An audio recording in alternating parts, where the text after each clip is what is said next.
Vereadora Estela Balardim.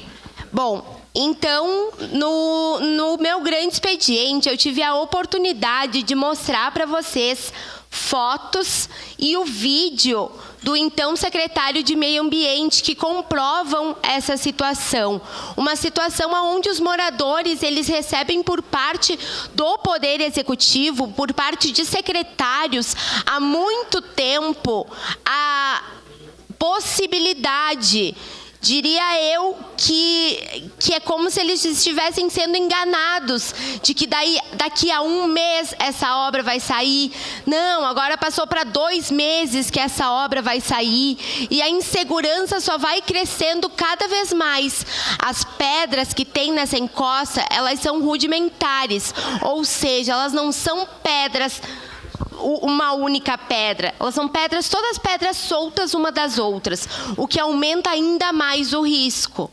Então, se a gente sabe que os secretários do nosso município já têm conhecimento sobre essa obra, e a gente entende a necessidade de ser realizado uma intervenção lá, eu faço esse pedido de informações agora para a gente conseguir parar desse diz que me disse, porque a gente vai na Secretaria de Obras, ouve uma coisa, lá o projeto está pronto, tem dinheiro, está tudo certo, a obra vai sair.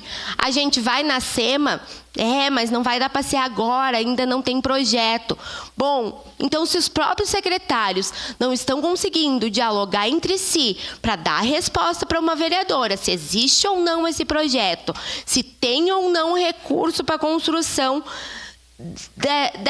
da melhoria dessa encosta, a gente faz esse pedido de informação com o intuito de saber no papel o que a gente tem, inclusive porque a gente tem ali na frente o PAC das encostas, que pode ser muito bem utilizado pelo nosso município para resolver problemas históricos que foram agravados agora devido à chuva. Então, a gente precisa, de fato, ter o projeto, porque a gente já perdeu muitos recursos aqui em Caxias do Sul por falta de projetos. E esse projeto foi dito que tem, porém eu nunca vi. Porém, por outras pessoas é dito que não tem. Então, é importante que a gente tenha uma única fala, que essa fala agora seja dada aqui, através do pedido de informações, já que com reuniões, com conversas, de outras maneiras, isso não foi possível. Então, o que a gente pede aqui é pura e simplesmente uma solução antes que algo pior venha a acontecer. Antes que uma casa desbarranque da parte da encosta superior e acaiba por matar pessoas. Já foram mortos animais de estimação, o que para uma família é uma perda inestimável. Porque a gente sabe que eles são como se fosse da nossa família. Mas a gente não quer a perda de vidas humanas.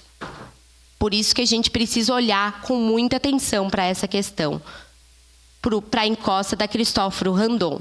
E que esse pedido de informação venha para nos auxiliar a encontrar um caminho, seja junto à Prefeitura ou seja junto ao Governo Federal. Porque eu tenho certeza que a Denise Pessoa, nossa deputada federal, não deixará de olhar para essa situação, levar para onde for necessário levar, mas é óbvio, tudo que a gente precisa pautar, pedir, solicitar, a gente precisa de um projeto. Então, para a gente ter a certeza que esse projeto está feito, como já foi me dito em outros momentos, eu faço esse pedido de informação para que assim não reste mais dúvidas e a gente consiga dar novos passos e passos importantes para a solução desse problema histórico do bairro Beltrão de Queiroz. Muito obrigada.